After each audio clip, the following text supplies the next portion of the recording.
proposals that have put out there to date and sort of adjusting to the reality on the ground. I think we said it pretty well. There's not going to be the support in the General Assembly to toll motor vehicles or passenger cars. There hasn't been support for that for about 8 or 9 years now. It hasn't received the support of one chamber, and we have to fix our transportation system. I give a ton of credit to Senator Fasano for putting out a plan, the same way we've credited and praised Governor Lamont previously for his plan. When you have options from which to negotiate, that's how you can get a deal done. So now we have the governor's original proposal and the work that he's done. We have Senator Fasano's.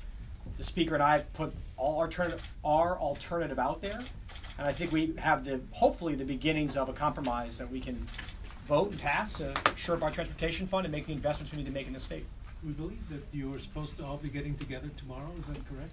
I don't believe we're getting together tomorrow. Schedules can change, but I think the hope is we get together in the next few days. Yeah. And how did you inform? How did you inform the governor of this? Did you call and tell him, have a conversation? The Speaker's office, yeah, the Speaker's chief of staff reached out to them and let them know, and I think the Speaker may have reached out as well, and that's par for the course. The Speaker will talk for our caucus. We then sent a letter. And a letter over there too, that we signed. And look, at the end of the day, and this might be the next question, is well, why the change? Why can you do this now? What has changed legally? Nothing's ever changed legally, okay? You got to go back to November of 2018. The governor gets elected, and the original plan was to just do truck tolling, okay? The problem is, it did not raise the revenue to do what was needed to shore up the STF and do all the projects that were needed to be done. In large part because of borrowing costs were much higher under the state plan as opposed to using federal loans at a lower rate. But there was a lot of reasons why it didn't add up. The second reason is the original tolling plan was on interstate highways. The feds have been very, very clear. You could not toll trucks only on our interstate highway system. That, like you couldn't do out-of-state drivers. There is an exception, in which Rhode Island does and other states do, which is just bridges. So when the governor scaled back his proposal to just bridges, and we're able to identify those 14, now 12, because two bridges get removed from our plan, that's where we think legally we're on firm footing to go forward with this. There are some states that are grandfathered into that, because I went to Rhode Island with that whole, it's complicated with the trucks and toll, but what concerns do you have legally? Rhode Island still is in that battle. Yeah. And the tolls in Rhode Island are not temporary, they are permanent. Yeah, I think our proposal is to toll trucks and to toll them permanently. So even when the federal loans are paid off. Everywhere on the eastern seaboard, trucks drive for free. And that's been our whole argument for a long time, is maximizing out-of-state revenue and capturing the revenue that other states enjoy. They do 80% of the damage. That's the reality. Trucks do 80% of the damage, and they pay nothing in Connecticut. That has to change. But they do pay. It raises $150 million. Well, go ahead. They pay through other means. Yeah, but they don't pay nearly what they pay in New York, New Jersey, and Rhode Island through those other means. What about that? This whole, as you mentioned, there's been so much. We went from trucks only, then we went up 80 gantries, 40. That the public is, feels you're kind of grasping at straws, and this may hurt your momentum. Mm-hmm. I think that you could take the position that shifting plans and proposals shows that government is not able to find a solution, right? And is, to your point, is just kind of throwing what's out there. I take a different perspective. When government listens and responds, and you kind of understand where votes are and proposals are, that's what you expect from elected officials. So I think people have taken a lot of feedback, a heck of a lot of heat, a lot of criticism for different plans, put them out there, and now we're trying to weave something together. I don't think responding to concerns and changing plans is a sign of weakness. I think it's a sign of strength. You guys call this a leadership plan. Where do your 91 members stand on this plan? Did you take a head count? I'll just tell you that we've caucused this issue many times, not just this year, but over the last 7 or 8 years. The concept of tolling only trucks has never received the level of pushback that we've received with passenger cars. And I think number two, it was something that came up during the 2018 election. You can't discount that. This was what was said would be done, and Governor Lamont won that election. So that to me is the ultimate poll. And he won the election, maybe not solely on that issue, but it was a focal point. So as you sit here today, you do not know if you have 76, 26, 56 votes in your Well, here, caucus. you know why I don't know that? Because we're not done, right? This is our proposal. We've acknowledged that Senator Fasano has a plan out there that we're intrigued by. Maybe not to the tune of $1.6 billion. Maybe not the acceleration of transferring money from the budget reserve fund to the state employee retirement fund, but maybe some compromise there with him on that. That's something else we have to talk to our members about. There was some concern about $1.6 billion. If we walked it back to a lower number, we're waiting for other plans. I'm told the House Republicans may have a plan. We want to see what they have. So I guess I would say I can't tell you votes because I think there's more to come, and then the governor has a role to play in all this. But generally speaking, if you ask the public, if you ask our caucus, would doing trucks only on 10, 12 bridges be preferable to the current plans out there? I think the answer is yes. So your Could you plan only raises clarify 150 something for me, million. just a second? Those are all approximate numbers, to be fair. DOT gave us kind of a back of the napkin run if you did rates like But New that's York, only Rhode half Island. what the governor said they needed. That's right, but it's more than Senator Fasano's plan delivered as well. Can you So it's in the clarify middle. something for me? Yeah. I've just been trying to figure out, it may be a moot point, but regardless, you said that the tolling of cars couldn't pass the legislature. But we heard opinions earlier this year, including from Speaker Arasimowicz, that he thought the tolling of cars could fly with the House Democratic caucus.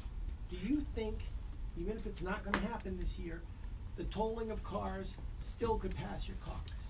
I think the issue of tolling of cars, based upon the totality of the last 6 months, could not pass the General Assembly. Now, I respect that, I hear that, but that's not my question.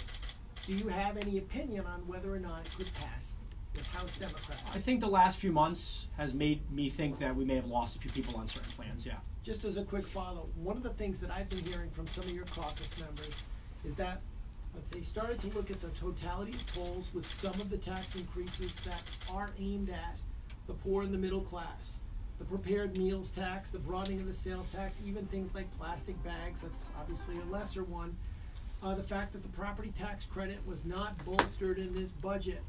They're saying, taken all totaled, that could have a deeper hit. Somebody actually did the math, and you could wipe out, for some people, their entire earned income tax credit if they hit 2 tolling gantries every day and paid these other taxes. Do you think that the regressive nature of tolls was starting to erode some support? There's no question that we had no's in our moderate caucus and our progressive caucus, yes. So you're not concerned about any legal action? Well, we pass laws all the time, Right. and there's The sometimes... governor was very concerned about that. He was, and they do get. I think he was more worried about it when the revenue might have been more substantial, but I'll let him speak for himself. And maybe there's been more guidance in the last year from Rhode Island's case. We pass laws. We pass laws that are controversial, and people challenge them in court sometimes.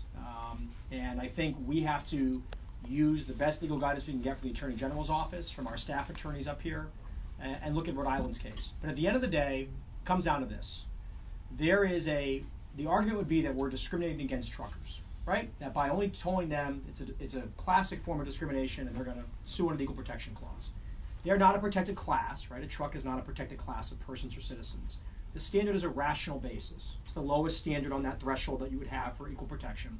Our argument is they do 80% of the damages, and it's probably worse on bridges because of the weight that they bring over those bridges. To us, that's a rational argument for asking them to pay a fee versus passenger cars. And it was my understanding that the tolls, the way that the governor had proposed them recently with the 14, would have brought in like 350 million. Yeah. This, I would imagine, would not be as much, or is, Yeah, look at Rhode Island, New York, New Jersey, give us a quick turnaround from DOT. It depends on what you do. It depends on the rates that you charge. But if they were somewhat equal, we were told that somewhere between, could be 100, 125, 150. It's around that number. I would say it's about 40% at the end of the day, 45% of what you might bring in from passenger cars. Remember this too, that we did certain things for passenger cars, or the governor's plan did, to make it more appealing. Those things would be gone, so you would have a different pricing mechanism for trucks only. As part of this, what did you get from the governor, or what are you asking from the governor for this? The governor is asking for anybody who's in a position of leadership, I think, to be a part of the conversation. We all agree it's a problem, and the governor spent an entire summer and an entire fall pointing out that problem and coming up with a new plan, looking to federal government for help and assistance. I think he's appreciative of our proposal because it's a proposal. It means that we're engaged. It means we're not walking away. We're still considering aspects of Senator Fasano's plan, maybe in a different way, but understand what he's trying to do and accomplish. So I think that's his perspective, having talked to him about this briefly, is you're in the game and you're a part of it. If you come to a table and you just say no and you have no plan, that's really hard with which to negotiate. And I think it is a responsibility of every leader in this building, of the cognizant committees, to have something to solve our transportation problem. And I said this in the press release too, and this is what really, really eats at me. The following quote: "I am not against truck-only tolling, but it is the camel's nose under the tent." I don't know how anyone got through high school or college in a government class. They couldn't with that as their answer. Stop talking about camels and their noses. This is a truck-only tolling proposal. Do you support it, yes or no? No is the answer. For some, it's a slippery slope. That's not answering the question. What on its face of this plan do you agree with or you disagree with? The question of a future legislature could vote to do something. A legislature can do whatever it wants. The future is not guaranteed to any law, nor to any of us. So if anyone says to you, slippery slope or camel's nose, I really hope you'll say that is not a plan, that's not an answer. A future legislature could do anything they want.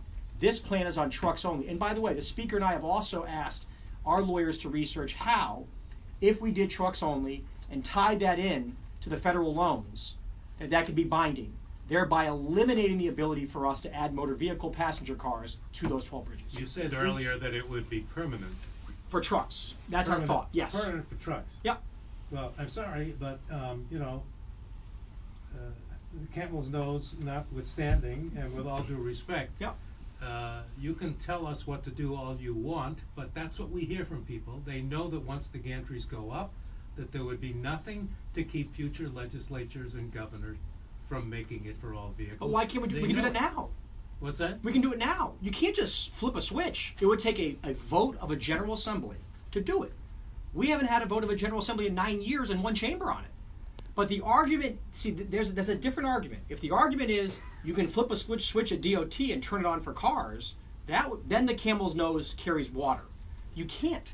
You have to go back to the Connecticut General Assembly and convince a House and a Senate and a governor to change the plan to include cars. As long as that's what this legislation says.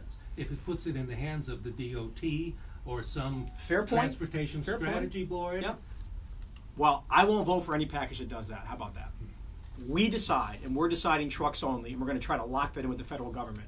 And if someone 9 years from now or 25 years from now wants to go back to passenger cars because they're not as bloodied and bruised as the rest of us are, good luck. Does this generate enough money? I'm not clear on that. In other words, under Lamont's plan, we were talking about in round numbers $320 a year Yeah. on tolls.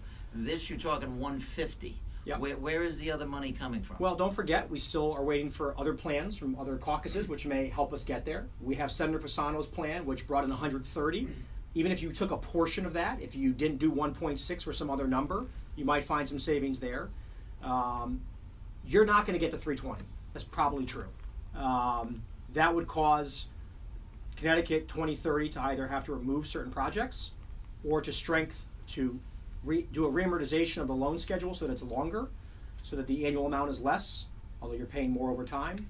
But my guess is you will not be able to do exactly what 2030 says. Why only But and the 12 governor bridges? is not throwing in any money on this? I just want to be clear on that. Well, we haven't had that negotiation yet. Okay, Yeah. at all. Okay. Why only 12 bridges? There's plenty more bridges that need to be repaired. There's 21 bridges right behind this building. It's a very good question. The Speaker and I feel like the Senate Republican plan used this as a blueprint, the 14 roads of where those projects were basically going to go. And so we wanted to try to be as much in alignment with the governor and the Senate Republicans on that. And I think that's why we chose that number in those bridges. But So that could move too. sure, any legislature can do whatever they want, I suppose. But I think right now we're focused on those 12. Yeah. And there's no appetite now For motor vehicles? and trucks. Both? Yeah. No, our plan is truck only. Our plan is to make it very clear that's not just for 1 year or 2 years. That's what we think is the best way going forward to pay for our What transportation. criteria did you use to scale back from 14 bridges to 12?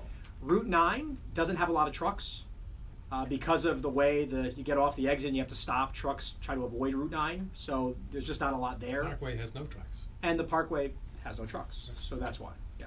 Back to Paul's question, I just wasn't completely clear. You are very confident that the House Dems are on board with this plan. I just wanted to be clear on that. I don't think you'd be sitting here if you weren't. Correct? Well, Am I there's missing still no something? plan. There's a House Democrat counter proposal that's going to get negotiated with all the caucuses. So there will be a Okay. final product to be reviewed. But to answer the more narrow question that you guys are asking, is our caucus more willing to approve a plan that is truck only versus previous plans that involved passenger cars? The overwhelming answer is yes.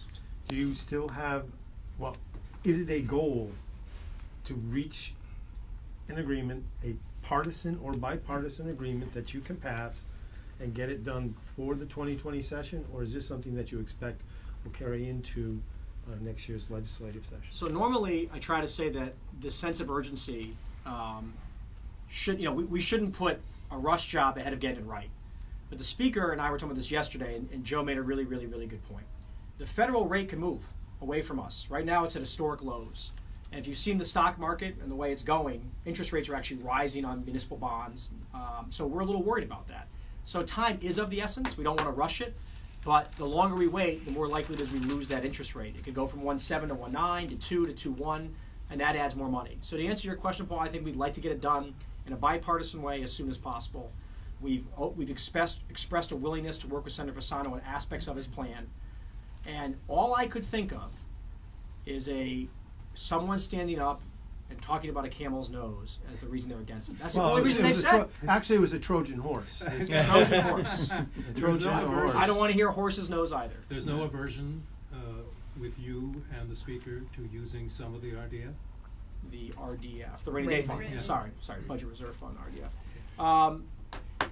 In 2021, OFA has projected that if all things hold, which is an interesting thing in this environment, we would be transferring about $400 to $500 million, maybe $300 million on the low end, into the state employee retirement fund anyway, by law, because the rainy day fund will be filled up to its maximum amount permitted by the general statutes. Senator Fasano does two things in his plan. He expedites that transfer, and he also increases the par amount of that transfer. We've already said we think 1.6 is too high. Would we be willing to talk about expediting a smaller transfer ahead of 2021, or having some sort of trigger points in place so that we know we're doing the fiscally responsible thing? I think that's a conversation we want to have. Matt, can I just push back on one thing, it's a small distinction. If you go off OFA's numbers, Mhm. you will get to the max, not go sailing over at 300 million. You will get to the Okay. max at the end of FY21. So, I mean, you might have 10 million. If you look at their Okay. numbers, you have to go a little over $3 billion Yes. to get to the 15%. Yep. But yes, we're still, percentage-wise, we're over 13%. It's a record-setting reserve. Right now, just personally, how much of a comfort level do you have drawing that number down somewhat? Yeah. Have you thought it in terms of numbers? $500 million? I mean, how much would you comfortably be willing to draw off? I think we want to talk to folks, but to put in perspective, if we go into a recession, Right. we'd like to be somewhere between we'd like to be around $2.5 billion. That is in excess of 10% of our annual budget. That's what that's what Wall Street wants you to have, Right. and that's more than 10%. So $2 billion is about 10%. We think we'd like to be closer to 2.5. We're at 2.5 now, and the projection is if the numbers hold by the end of next summer, you're at 2.7 to 2.8. That says you have 200 to 300 million Maybe. you could bleed off if the numbers hold. Maybe. And then if you look at 21, they'd have you right around 3.1, right? So that gives you potentially more revenue. Assuming you never bled anything off this coming Yeah, summer. that's right. Senator Fasano That's not just my- said here in an email a lot of unanswered questions about this. Okay. I think, say again? Okay. And that I think you said yourself it was not really a plan, it's more of a concept or a proposal, is that right? Ours is a proposal. Yeah, he asked you about 5 things here. No explanation how the No, 5, Chris, make it 4. We got a deadline. no numbers, no explanation how the STF will be made solvent, no explanation of construction costs, no indication as if it's gross or net, no explanation of how this will cover the costs of needed the transportation improvements. Okay. Well, we will certainly have a chance to get Senator Fasano all those numbers, but I think in answering the questions today, and we obviously don't always watch each other's press conferences, I think I've given enough from how the speaker and I and our staffs have crafted this to answer a lot of those questions. You have to get back